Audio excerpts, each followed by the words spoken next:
Today we're going to talk about the Ascent meta, because perhaps for the first time since KO came out, we might have an actually different Ascent meta. What an exciting time to be alive. Now, most of you will be very familiar with the kind of meta Ascent comp that has existed on that map for an extremely long time. In fact, the only time I can think in the past 3 to 4 years that we actually had like a pretty different Ascent meta, or at least teams were trying other stuff quite regularly, was when Chamber was meta, right? In 2022, with the Chamber meta, some teams, of course, played Chamber and then kind of, ditched the Jet maybe for a raise and, played all sorts of different things, triple Initiator, all that kind of stuff.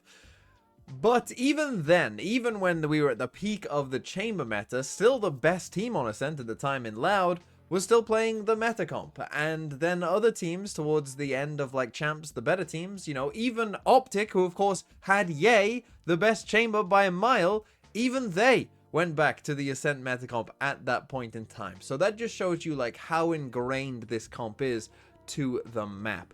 But now have we finally broken free of our shackles? Have we finally got to a point where there might be a slightly different meta?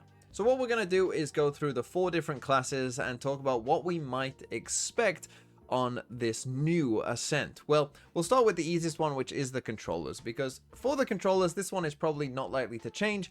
We're going to see a lot of Omen, and this is how I'm going to represent it to you, by the way. The bigger they are, the more likely they are to get played. So we've got a very big Omen here, because Omen will probably take up almost all of the pick rate. And we got a very small Astra here, who might get a bit of play here and there.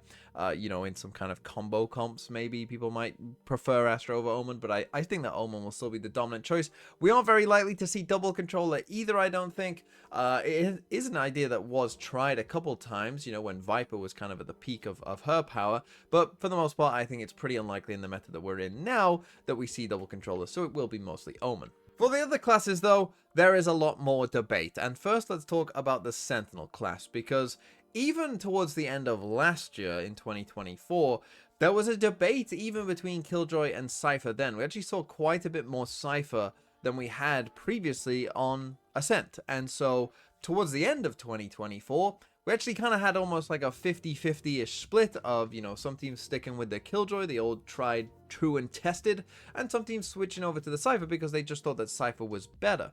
And so we'll still probably have that debate, because I'm not sure that debate ever got settled, which one is better, Killjoy or Cypher, and I don't think there is a clear choice, but there is a new competitor in the ring, because now Vice is here, and the thing that we have seen on other maps, maps like Lotus, on maps like Pearl, is that, some teams are playing Vice. I mean, even G2 on Haven, are playing a solo Vice. Of course, we've seen Vice on Bind as well. Vice is just very good. I'm not breaking the news here to tell you that Vice is very good, but we've seen on multiple maps that were Killjoy or Cypher maps, maybe in the past, that, quite a few teams have shifted to Vice. And personally, with how good I think Vice is right now, I don't really see a reason why that wouldn't necessarily be the case on Ascent either, right? I think that Vice would be pretty good, probably give you a bit more in an attacking sense perhaps as well, which obviously can be quite difficult on Ascent. So I do think that Vice, is a reasonable choice as well, and you might even get kind of a 3-way split between Killjoy, Cypher, and Vice. But that is not the only thing that might be happening here in the Sentinel class, because also what happened in 2024 is that you got certain teams playing a comp with a Cypher and a Deadlock. Now, I personally, back in at that time, didn't like that comp. I didn't think it was a very good comp. I thought it was a comp that, had a bit of surprise value and maybe took people off guard a bit. It was very popular with some of the Americas teams. And it did, okay, but again, as soon as a few games started to be played with it, it didn't do so well. And, some teams started to ditch it once they realized that that was the case. And so that is an idea that is out there. But of course, with that comp, things have changed massively as well, because we have, of course, a very significant Deadlock buff, which might mean that Deadlock becomes a much more viable pick than she was last year on this map. And who knows, maybe someone will even play like solo Deadlock, right? That is potentially on the cards as well, but I think more likely what's to happen is that you might see that kind of double Sentinel comp on Ascent with a Deadlock now, with the Gravnet at 40 seconds, and I also think that if you are going for that style of comp, you kind of got an upgrade from Cypher to Vice as well, right? I think that Vice is going to suit that kind of comp better than Cypher did overall, it has potential to get played quite a bit overall, I think. And it's really an idea that might take off. And so this is what I've put the Sentinel class at. I'm ranking it in terms of, like, I think Vice will probably get played the most. Because of maybe the double Sentinel ideas and some teams just going for solo Vice. I still think that Cypher and Killjoy will see some play. The big X factor really is Deadlock, right? It's difficult for me right now to know just how strong that Deadlock change is going to be and how much people decide to lean into that. It's possible that Deadlock could even be, you know, the first or second most picked over Cypher and Killjoy. It would not surprise me whatsoever. It's difficult to know. This is what I've gone for right now, still thinking that, you know, teams generally play it pretty safe and probably will stick to, like, you know, what they know at first. But it would not shock me in the slightest if we saw quite a lot of Deadlock, quite a lot of double Sentinel. Okay, now let's move on to talking about the Initiators. And again, generally this would be, you know, a slam dunk, KO Sova next. But of course, something big has changed since, you know, the last year. And then, of course, is the release of Teo, which is, you know, very much changing a lot of what is going on in the game right now, right? And so with Teo, could Teo be played on Ascent? Well, you look at some of the, you know, parts of the map on Ascent and you think, yeah, I don't see really why not, right? Like, Teo will still probably be a pretty good pick. And if you do want to go for Teo, that creates an interesting space of then, well, what do you pair Teo with? Because, of course, in the meta right now, we've seen a lot of Teo Breach, right? Well, Breach hasn't been a historically popular pick on Ascent, but with Teo, could he be? Maybe, right? Maybe. But you might also go for Teo KO, which is a combination that we have seen a bit of as well. And maybe even Teo Sova, depending on what Duelist you played, right? So playing Teo is one of those options that I do think is possible. I didn't mention this in the Sentinel class one, but it is even possible. You know, we've seen teams like Vitality on Abyss play no Sentinel whatsoever. And I think in general, playing no Sentinel has become a bit more popular. Is it even possible that someone will go, well, I'm going to play KO, Teo, and Sova, right? And just ditch a Sentinel and go kind of all in on that kind of idea. Yeah, that I think is possible as well, right? And go for a very kind of attacking, swarming comp instead. That to me seems like a decent idea potentially as well. So Teo is going to be the big X factor with the Initiator class on whether people decide to go for Teo. And that's probably going to lead to an Initiator class that I've got as somewhat like this, right? So I still think that KO Sova will probably be the most popular choice because it's just tried and true, it's tested, we know it works. It would not shock me though if Teo, you know, was in the conversation and really did, you know, come up and challenge these guys. It would not surprise me. I put KO over Sova because I think it's more likely that people go Teo KO than Teo Sova, but that is not a guarantee either and really comes down to what Duelist you're going to play that we'll get into in a second.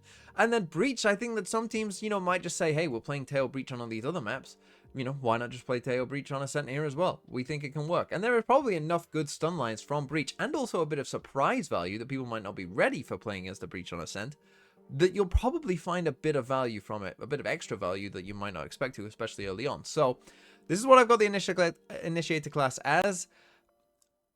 Again, I've gone kind of safe here and saying people will stick with the safe options, but they really might go in for Teo, and it would not shock me one bit. And then finally, we have the Duelist class. Now, there maybe is a little bit less to talk about here overall. Of course, Jet, you know, is the tried and true, you know, on Ascent and kind of always has been. And so, obviously, we're still expecting to see some Jet because I still think that probably, if I had to guess, around 40% of the teams will probably just stick with the old comp. However, the other big option, of course, is Yoru. And we have seen, of course, G2, a big example. DRX, a big example. Of people just basically going, we're just going to play Yoru pretty much every map. And finding success with that, right? We've seen that be successful. We know that teams, if they are good with Yoru, particularly with Teo, you know, comboing it with Teo Breach or whatever it might be, it could be Teo anything, to be honest. But playing Yoru, we know, is a very, very popular idea right now.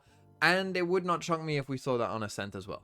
Right, I could definitely see that being the case, and people going in for those comps would not shock me. There is even a little part of me that thinks maybe there's a possibility for Raze, right? That if people really went into the kind of the Deadlock stuff and really tried to abuse Deadlock to like the max, that maybe you could also see Raze. I think that that's less likely. I still think that most teams would rather stick with Yoru over Raze in that scenario, but I do think that that is a possibility potentially, that is something that we could get. So at the moment, I've just got this, right? I've just got Jet and Yoru here for the Duelists, but you can see that just by changing one, right? If you just prefer Jet, Yoru to Jet on this map, you're probably changing some of the other stuff as well, right? You're probably now playing maybe Yoru, Teo, Sova, right? Maybe that's what you're doing. So now you're ditching the KO, right? Vice could very easily come in. You know, we could see double Sentinel in there, in which case you'll probably play Yoru instead of Jet in those double Sentinel comps, I would have thought, because, you know, that frees up that slot, basically, to give you the flashes instead. It is very possible we see a pretty significant amount of Yoru. I'm not quite sure or certain yet that it will kind of overtake Jet. As I say, I still think that a good portion of teams will still play kind of the old stuff. So you can see that there is really, for the first time in a very long time, actually quite a few range of possibilities of the way that this goes. Basically, most things are on the cards right now for Ascent, which is not something I think I've ever said before.